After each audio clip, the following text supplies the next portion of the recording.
பாட்டு மேல கவனம் போயிடுச்சு, வரிகள் மேல போயிடுச்சு, மியூசிக் மேல போயிடுச்சு. ஒரு சில மியூசிக் இல்லாம பாட்டே பாட மாட்டாங்க. மியூசிக் ரொம்ப நல்லது, பைபிள்ல இருக்குது. அதை மியூசிக்கால நம்ம கர்த்தரை மகிமைப்படுத்தணும், அதுல எந்த சந்தேகமும் இல்லை. ஒருவேளை மியூசிக் இல்லாத ஒரு சூழ்நிலை என்ன பண்ணலாம். நாங்க ஸ்கூல் ஆஃப் ப்ராஃபட்ஸ்ல இருக்கும்போது ஒருத்தர் சொன்னாரு, இன்னைக்கு மியூசிக் ஆள் இல்லை, ஒரு 500 ரூபாய் கொடுத்து ஒருத்தர் வருவாருன்னு சொன்னாங்க. ரொம்ப கஷ்டமா போச்சு. அப்படி பண்ணி ஒருத்தரை காசு கொடுத்து ஒருத்தரை கூட்டு எதுக்கு வாசிக்க வைக்கணும்? That's not worship. அது worship இல்ல. அது உள்ளத்திலிருந்து வர்றது மாத்திரம்தான் ஆராதனை. உள்ளத்துல அது உன் சிந்தனையில கலந்து உன் வாய்வெல்ல வரும். புரியுதுங்களா? சொல்லுங்க. உள்ளத்திலே புறப்பட்டு சிந்தனையிலே கலந்து நாவல வர்றதுதான் உண்மையான ஆராதனை. ஆனா இது ஈஸி இல்ல, இது கஷ்டம். இது வீட்டுல பிராக்டிஸ் பண்ணும். ஞாயிற்றுக்கிழமை மட்டும் இங்க ஆராதிச்சீங்கன்னா அது நடக்காது.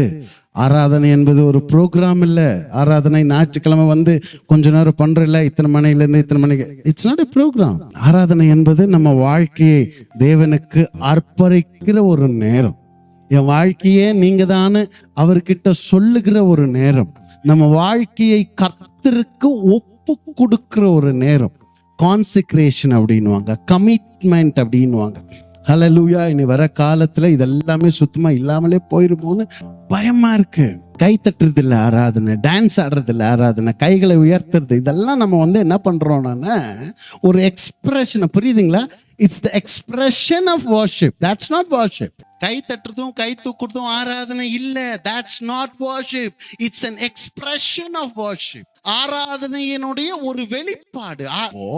அப்பா ஒரு வருஷம் தூரம் காலம் போயிட்டாரு, இல்ல ஒரு மிலிட்டரியிலேயே இருக்கிறாரு, ஏதோ ஒண்ணு திடீர்னு வீட்டுக்கு கதவை தட்டுறாரு. அப்படி திறந்தவன எப்படி இருக்கும்? எப்படி இருக்கும் சொல்லுங்க? எப்படி இருக்கும்? இல்ல உள்ள அந்த சந்தோஷம் எப்படி இருக்கும்? அது யார் சொல்லி வரும்? அம்மா அப்பா வந்துக்கிறாரா, சந்தோஷப்படுறாடே, கை தட்டுறாடே, அப்படி வருது இல்ல. அது வராது, அப்படி தானா வரணும், சொல்லி வராது. அதனால இன்னைக்கு totally worship is miss understood. ஆராதனை இன்னைக்கு தவறாக புரிந்து கொள்ளப்படுகிறது. கை தூக்குறது, முட்டி போடுறது, பாருங்க, இதெல்லாம் ஆராதனையினுடைய ஒரு வழிமுறை. அப்படி வழிமுறை கூட இல்ல, எக்ஸ்பிரஷன். சந்தோஷம்ன்றது ஒரு எக்ஸ்பிரஷன். ஆமாவா? சந்தோஷம் தானா வரணுமா, இல்ல யாராவது சொல்லி வந்துருமா? நான் கை தூக்குங்கன்னு சொல்லி நீங்க அதுக்கப்புறம் கை தூக்குறீங்க பாருங்க, அது ஆராதனையா? நான் முட்டி போடுங்கன்னு சொன்னதுக்கு அப்புறம் முட்டி போடுறீங்களா, அது ஆராதனையா? இல்ல, அப்படி இல்ல. தானா வரணும். அதுக்கு நீ இதெல்லாம் பண்ணாமலே இருக்கணுமா அப்படின்னு உங்களுக்கு இதெல்லாம் பண்ணாமலே நான் இருக்கிறேன் அப்படின்னாலும் என்ன பிரச்சனை என்னன்னா, உங்களுக்கு ஆண்டவரோட உங்களுடைய உணர்ச்சிகள்ல ஏதோ ப்ராப்ளம் இருக்குன்னு அர்த்தம். நான் சொல்றது புரியுதுங்களா? ஆண்டவர் அப்பாவா பார்க்க தெரியணும், அவர் நண்பனா பார்க்க தெரியணும், அதே ஆண்டவரை ஆராதிக்கும் போது உலக ரட்சகரா பார்க்க தெரியணும், சர்வ சிருஷ்டிகரா பார்க்க தெரியணும். நான் சொல்றது, God is not playing one role. ஏதோ ஒரு ரோல், அப்பா அப்படின்ற ஒரே ஒரு ரோலை மட்டும் பிளே பண்றாரு தயவு செய்து நினைச்சிடாதீங்க. God plays many role. He's a judge. அவர் நியாயாதிபதியான 100% நியாயாதிபதி. அவர் உலகத்தை நியாயம் தீர்க்கல அப்படின்னா உலகெல்லாம் நீ நேரத்துல என்ன இருக்கும்? அழிஞ்சிருக்கும். பிசாசு இந்த உலகத்தை என்ன பண்ணிடுவான்? அழிச்சிருவான். நல்ல வர்ஷிப் இஸ் இருதயத்துல புறப்பட்டு சிந்தனையில இது இப்போ இந்த இடத்துல நான் உங்களுக்கு சொல்ற டெஃபினிஷன், கர்த்தர் பிரசன்னத்துல சொல்றேன். இது திட்டம் போட்டு வரல. உண்மையான ஆராதனை என்னன்னு நான் படிச்சதை சொல்றேன். ஏன் உள்ளத்தின் ஆழத்து கர்த்தர் பிரசன்னத்துல சொல்ல முடியும். நான் ஆராதிக்கும் போது ஒரு நாள் அழுகாம ஆராதிச்சதே இல்லை. நான் கர்த்தர் அறிவார் அதை. நான் இங்கே வந்தாலும் கூட when I come here, எனக்கு நீங்கெல்லாம் என் கண்ணு முன்னாடி தெரியவே மாட்டேங்க. I worship him. That's all.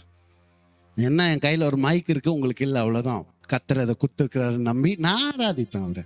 அதே நேரத்துல நீங்களும் சேர்ந்து என்ன பண்ணணும்? கர்த்தரை நல்லா ஆராதி. அப்போ பாட்டு இல்ல, பாட்டு பத்தி ஆராதனை எதை பத்தி இல்ல, பாட்டு பத்தி இல்ல, ஆராதனை எதை பத்தி இல்ல, பாடுறவங்கள பத்தி இல்ல. கை தட்டுறது எப்படி? உனக்கா தோணணும், உனக்கு கைத்தட்டு வரணும். நான் சொல்லி கை தட்டுங்கன்னு சொன்னேன், அது you are insulting God.